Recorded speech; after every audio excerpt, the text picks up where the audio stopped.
Hi everyone, I wanted to come and talk about the after cancer because for me that's what keeps coming up, and everyone thinks that when it's over, you go back to everything being normal, and you really don't because there's nothing normal to return to. During treatment, you have your appointments, everyone's checking in on you, and the doctors are checking everything. So even though you're scared, you're still like kind of protected and taken care of in the sense that there's always someone checking on you, even if you just want to be left alone, right? So then the after is interesting because everything goes away. Your appointments lessen to almost nothing, and no one's really checking on you, and you're put back in life with all these new decisions to now make, right? Because nothing that worked before or fit before fits now. For me, I was and am still too aware of everything, of what is in everything, and what the potentials of risk are. Prior to cancer, I drank alcohol, and it was not really a big deal for me. Frankly, if I never got breast cancer, I probably still would be, a consumer of, alcohol. But after the diagnosis, I just realized, and did my research, and there was just no benefit to it. Yeah, the feeling can feel good at times, but the damage and the direct link to cancer, not even cancer, specifically breast cancer, it was just something that was too striking to me to avoid or to ignore. And then, when it comes to food, like, sure, I will go out to dinner and I'll go to friends' houses, and, every now and then I will partake in something that I would never in my own private home or in my own choice, in the moments that I have control over, my choices. But, at work or when you're traveling for work, I tour on the road for work, and, I have friends and family, and I love them, and I want to go to their house and have dinner, but I don't want to be that person that brings their own food or, questions everything, right?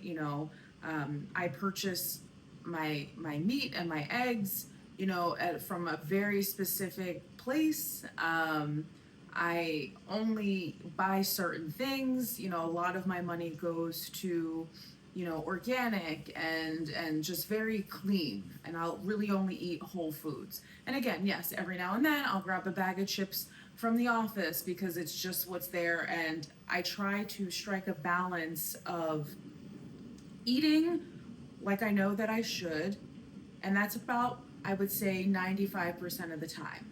And then I do have to allow and make myself have things that are not of my choosing. Very rarely will I have actual true processed food, like actually, like, never. I don't look at potato chips from like an organic place or like the Himalayan popcorn. Not the Himalayan one, the coconut guy with the Buddha on it. I don't necessarily look at that as processed food, even though 100% is in a sense. I just look at processed food where I look at the label and it should be like five ingredients or less, or I should be able to pronounce all the ingredients. And if there's something I don't know what it is and I have to Google it, I'm like, no. So that's what I mean when I say like no processed foods. But will I have ice cream? 100%. I'm never going to, not enjoy ice cream with my godchildren or enjoy ice cream at a time that I want ice cream. So I'm getting, off of my point. My point being is during treatment, everything is very rigid, and it's easier to be rigid because you're within the confines of the system that you opted into. Then, when that system is over and you are deposited back into society as a whole, you have a new perception of the reality around you. And it's a blessing and a curse because you just know, and when you know, you can't unsee.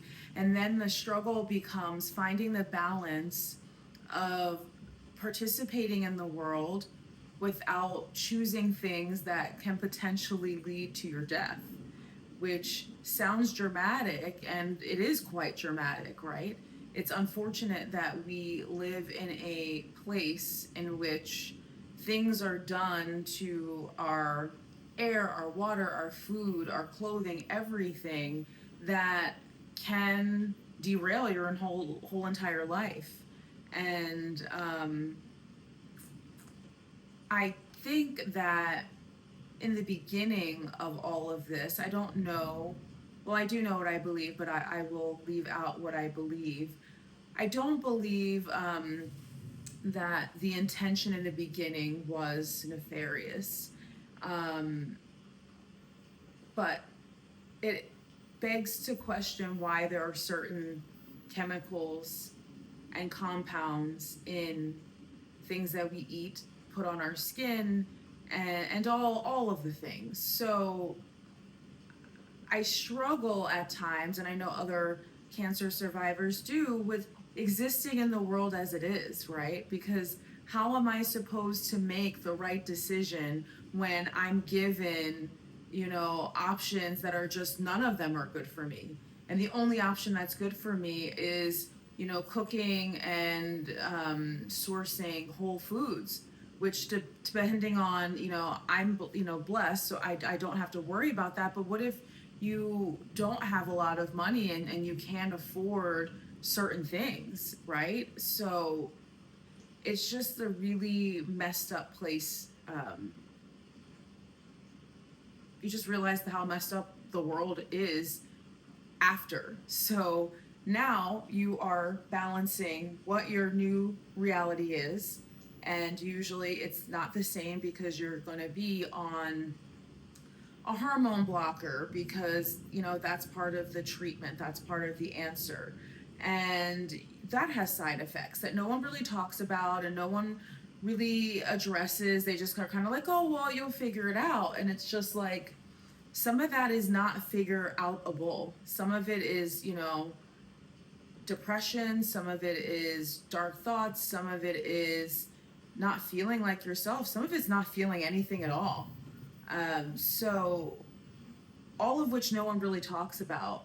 And when I say no one, I mean like doctors, like when they're putting you on this shit, right? No one really talks about it.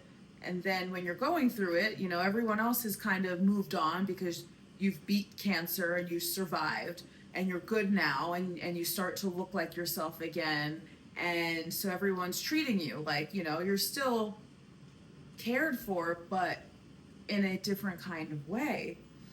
So you're internally struggling, right? How do I be normal in a world in which I look around and I'm just thinking, what the fuck is going on, right? Like, for me, it's a struggle when I see, just certain choices going on, with people I love and people I don't even know. It's hard. And then it's even harder when I myself have to choose something that I don't really want, but it's my only option in that moment.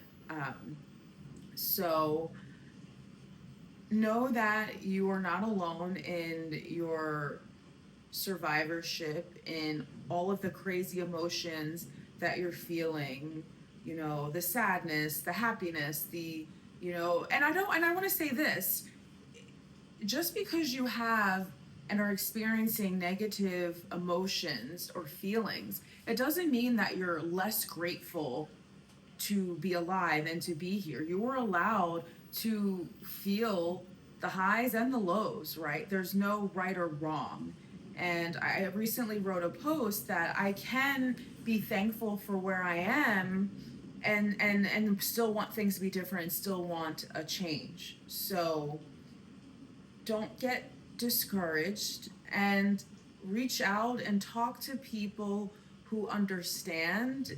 And there's many amazing, incredible women on Instagram that if you reach out, they will respond and connect with them and read their stories. And if anything, share your story. I'm a big proponent, a big champion of people sharing their stories if they feel comfortable to, because you never know who you might reach. You may reach only one person, but that one person matters. Everything, and everyone matters. So um, I think that's all I wanted to say today. I have a bunch of other videos and burning topics that I want to talk about, so I will cut this here and continue.